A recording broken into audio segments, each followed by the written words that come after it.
Buenas noches, ¿qué tal? ¿Cómo están? Mientras vamos esperando a los compañeros, ¿tienen alguna duda, consulta que quieran realizar?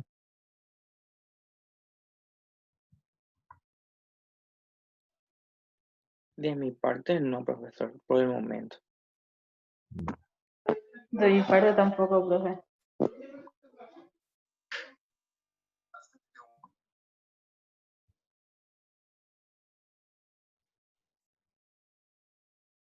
Vamos a estar esperando a los compañeros que están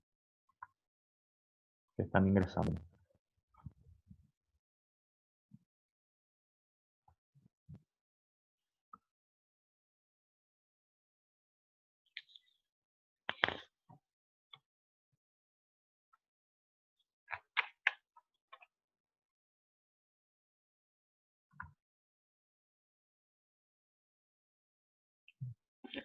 La semana pasada habíamos hablado de lo que son las responsabilidades. Dependiendo de todos los casos, ya habíamos visto los límites de las límites muertas hasta 15.000 por las mínimas. Cualquier, dependiendo de la carga, y esos 7.000 dependiendo del peso de la carga, o sea, de lo que vaya transportando la aeronave. Esos son tipo a grandes rasgos. Lo que hoy vamos a hablar es del contrato, o sea, vamos a tocar dos unidades cortas. Vamos a hablar de lo que es el contrato de utilización de aeronaves.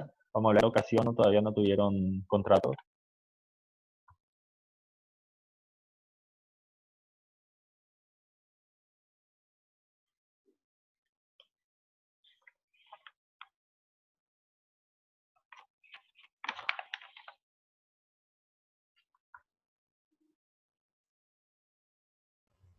No, todavía no tuvimos, profe, contratos. Bueno, eh, más o menos el contrato de locación sería lo que es el alquiler, ¿verdad? Es, es lo que es el alquiler, ¿verdad? Pero el nombre jurídico que se le da a eso es la locación. También vamos a hablar de lo que son el fletamento y el intercambio. Vamos a encontrar la diferencia en esos tres conceptos desde el punto de vista aeronáutico. Como primer punto, voy a compartir mi pantalla.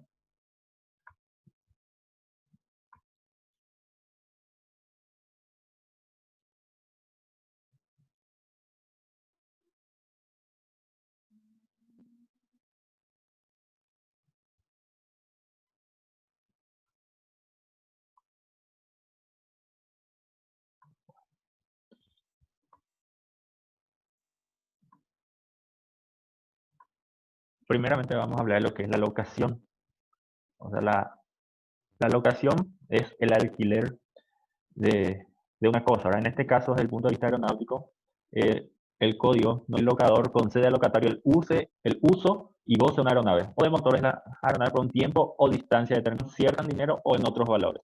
Se considera también contrato de locación al contrato de leasing financiero o mercantil que se regula por las leyes correspondientes.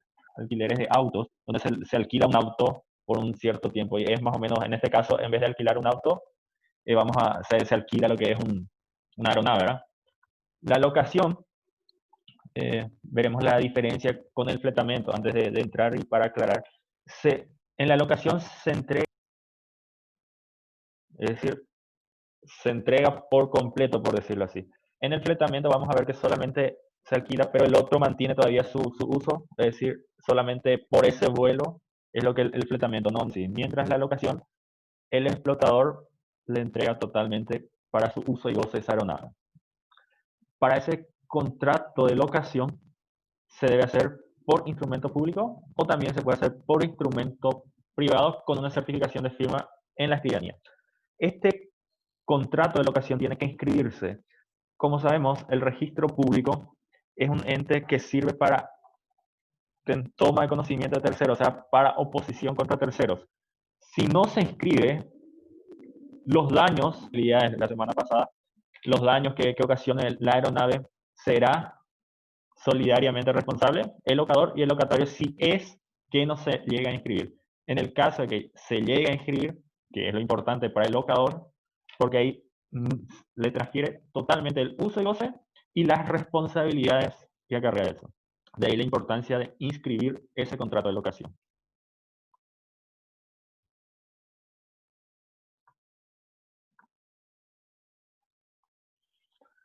Lo que le venía diciendo en el contrato de locación, transfiere al locatario, el locador transfiere al locatario la calidad de explotador, la conducción técnica. Ahí vamos a encontrar la diferencia más adelante con el fletamento. El fletamento se encarga todavía de la conducción técnica o de director, el fletante, el fletador.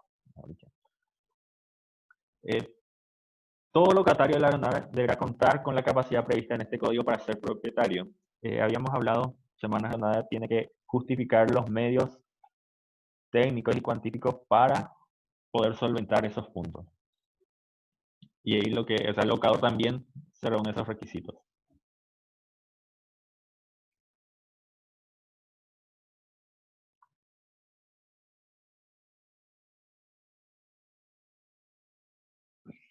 Por regla general, el locatario no puede subarrendar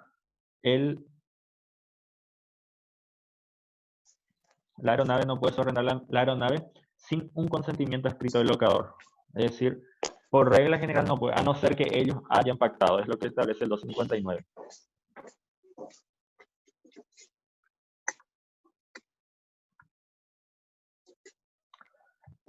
Acá encontramos la norma cita las obligaciones del locador y las obligaciones del locatario. El locador, entregar la aeronave en tiempo y forma, lugar para uso.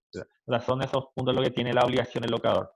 El locatario, el que ahora va a usar la aeronave, tiene su obligación de cuidar la aeronave como propia, pagar el precio de la locación y devolver la aeronave vencido el plazo del contrato. O sea, son cuestiones lógicas, es lo que regula la norma. Eso es lo que son a grandes rasgos lo que es el contrato de locación de aeronave. En la locación lo que hay que hacer en claro que se transfiere la calidad de explotador. La calidad de explotador era para poder usar la aeronave. Se transfiere todos esos puntos.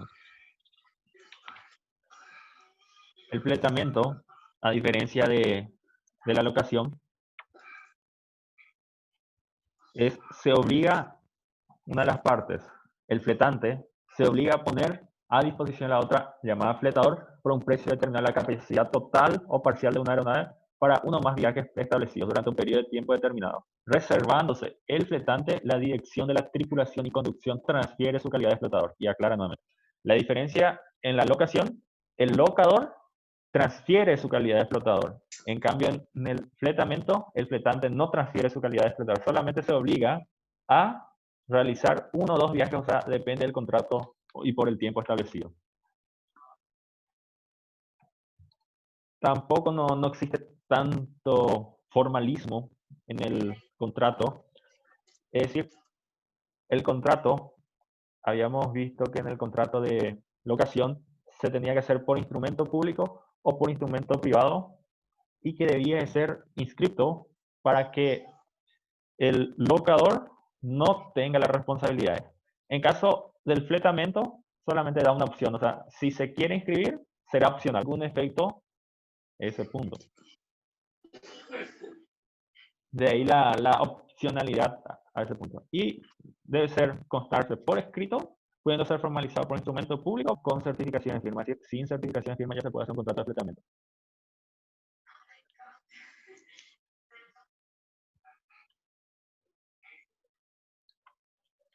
Vamos a pasar a lo que es las obligaciones del fletante, donde poner la aeronave en condiciones de aeronavegabilidad, equipada, tripulada, cumplir con las operaciones aéreas pactadas u operaciones convenientes. Es decir, poner a disposición la aeronave, pero siempre reservándose la dirección técnica y la tripulación, el fletante. El fletador de utilizar la aeronave de conformidad al tiempo establecido y pagar el precio estipulado. Reitero nuevamente la comparación con la locación. En la locación, la principal diferencia es que en la locación se transfiere la calidad de explotador. En este caso no se transfiere la calidad de explotador. Es decir, el fletante sigue teniendo la tripulación a su cargo, o sea, y las condiciones técnicas. Solamente la obligación del fletador es pagar y cumplir con el tiempo establecido. En el fletamento parcial, el fletador no podrá ceder el contrato sin autorización escrita del fletante. En el fletamento total, si no existiere prohibición del contrato, el fletador podrá subfletar toda o parte de la capacidad útil de la aeronave. También una característica es que el fletamento puede ser parcial o total. Es decir, solamente una parte de la aeronave. Cuando es solamente parcial, necesita una autorización para sufletar. En cambio, cuando es total, no necesita ni una autorización a no ser que se estableciese en el contrato. Es lo que sería. En parte la locación y el fletamento. El intercambio, como su nombre lo dice, es un cambio directamente. O sea, no va a ser un trueque, porque un trueque ya implica ya la propiedad de una de las cosas. Solamente hay un intercambio por un cierto tiempo, y es lo que denomina el código por el cual dos o más explotadores convienen cederse recibo con o sin tripulación. En el intercambio, no trueque, porque el trueque es cambio de propiedad. En el intercambio, lo que se hace es cederse la utilización, no la propiedad, solamente la utilización por un plazo determinado, sea con o sin tripulación. Ese intercambio se formalizará por escrito y se inscribirán en el Registro Aeronáutico Nacional. Al hablar por escrito, la norma no habla que tiene que ser por escritura pública o por esto se puede realizar el intercambio, pero habla que es en forma imperativa que se tienen que inscribir en el Registro Aeronáutico Nacional. El seguro aeronáutico. El seguro, seguramente tienen la idea de lo que consiste el seguro, es pagar una prima para garantizar una porción mayor, ¿verdad? Se paga una prima X para proteger o asegurar, como su nombre lo dice, una cosa de un valor, de un valor, y también se puede asegurar, o sea, cubrir el tema de la propia vida a través de una prima que se paga anualmente. Dependiendo de los casos también puede ser. Ese pago depende de la compañía aseguradora. Dentro de la actividad aeronáutica, esto es obligatorio. O sea, es obligatorio para todo propietario y explotador asegurar los daños de la aeronave al personal que ejerce sus funciones, ya sea para responder por los daños que causa el tercero, cubriendo como mínimo los límites de responsabilidad previstos en el código, que hablamos la semana pasada. Es decir, la obligatoriedad del seguro aeronáutico. El seguro es obligatorio para la actividad aeronáutica. Por eso la sanción es decir, si no se cuenta con el seguro, no se autorizará la circulación en el espacio aéreo de ninguna aeronave. Y el punto, la póliza de seguro y sus renovaciones se tienen que inscribir en el registro nacional y deben contar en la documentación de a bordo. Es decir, tienen que inscribirse en el registro y, es decir, en los documentos que llevan, tienen que hacer mención a ese punto.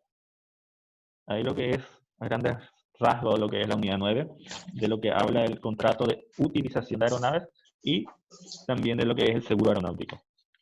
La principal diferencia que quiero que hay entre locación y el fletamento. La locación se transfiere la calidad de la duda hasta este punto.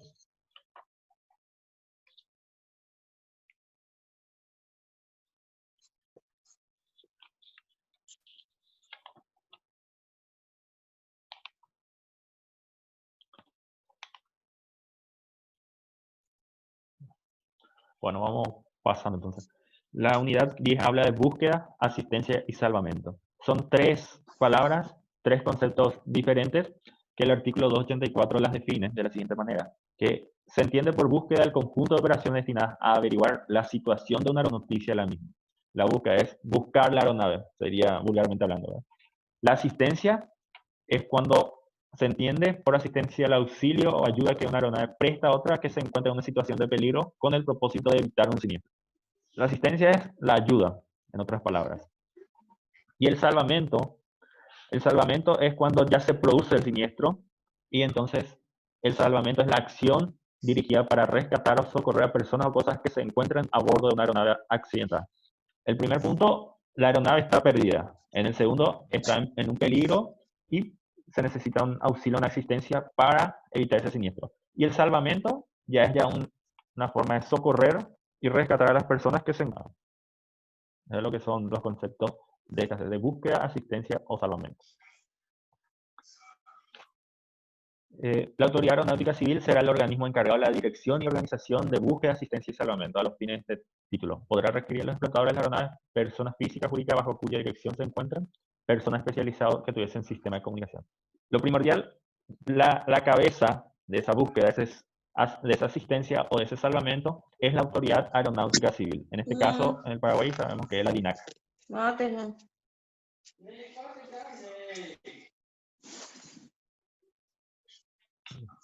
Continuamos. Los comandantes de aeronaves en vuelo que se encuentran en zonas o lugares donde se halla una aeronave en peligro o accidentada están obligados a prestar toda la ayuda a su alcance.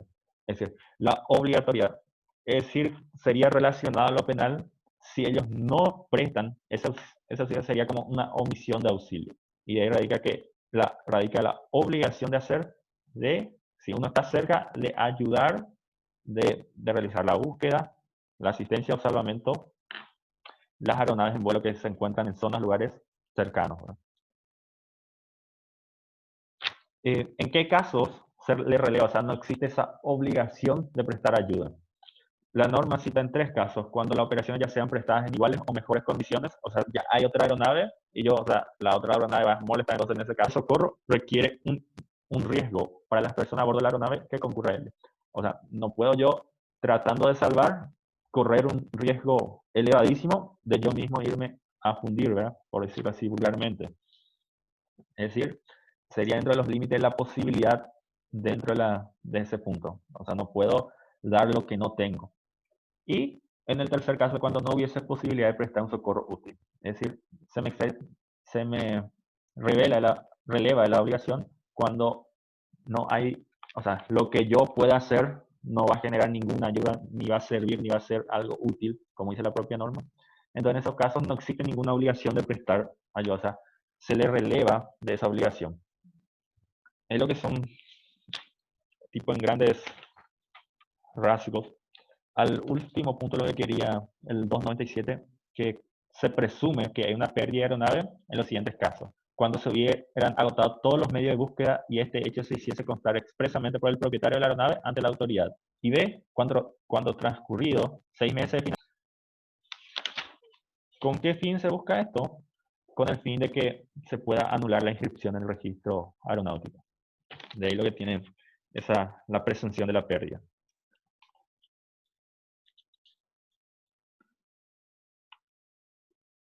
Ocurre el siniestro y a cargo de quién está la investigación de ese accidente o de ese incidente en la aviación. Y nuevamente recae dentro de la Autoridad Aeronáutica Civil a través de sus organismos especializados. Tiene que tener unos organismos especializados, en este caso de la DINAC, tiene sus organismos especializados y él es el encargado de todo accidente o incidente de aviación que se produzca en el territorio paraguayo. O como las aguas que ocurran, o como los que ocurren en otro estado, que sería ultramar, por ejemplo, por citar un ejemplo, si una aeronave paraguaya sobrevuela ultramar y tiene un accidente, sale encargado, sería los organismos especializados de la Autoridad Aeronáutica Civil, que también puede pedir ayuda o salvamento a lo que él le corresponda, ¿verdad? A lo que él necesite, pero siempre recae dentro de la Autoridad Aeronáutica Civil. A este punto quería recalcar, habíamos hablado ya de la propiedad privada dentro de las primeras unidades, la segunda, ahí habíamos hablado que la propiedad, o sea, el territorio arriba, es decir, no es propiedad nuevamente del Estado y de ahí el sobrevuelo.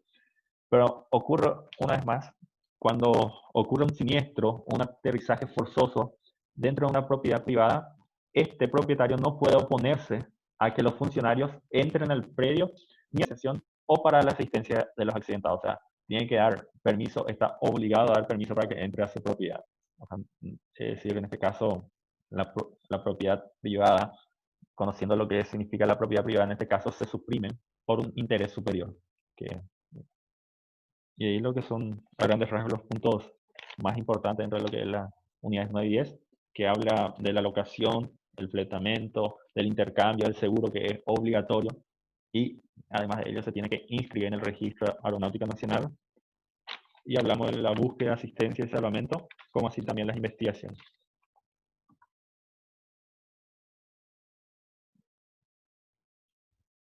¿Alguna duda, consulta que quieran realizar? Todo muy bien explicado, profesor.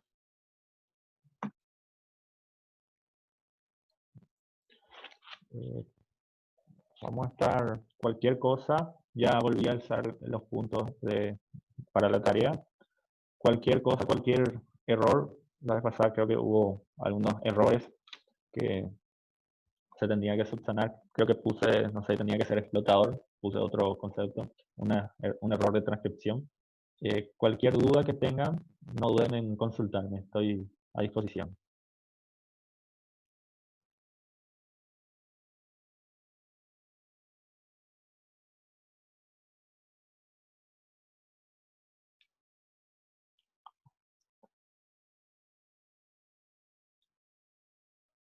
Por ser viernes tan hermoso, entonces si no tienen consulta, nos vemos la próxima semana.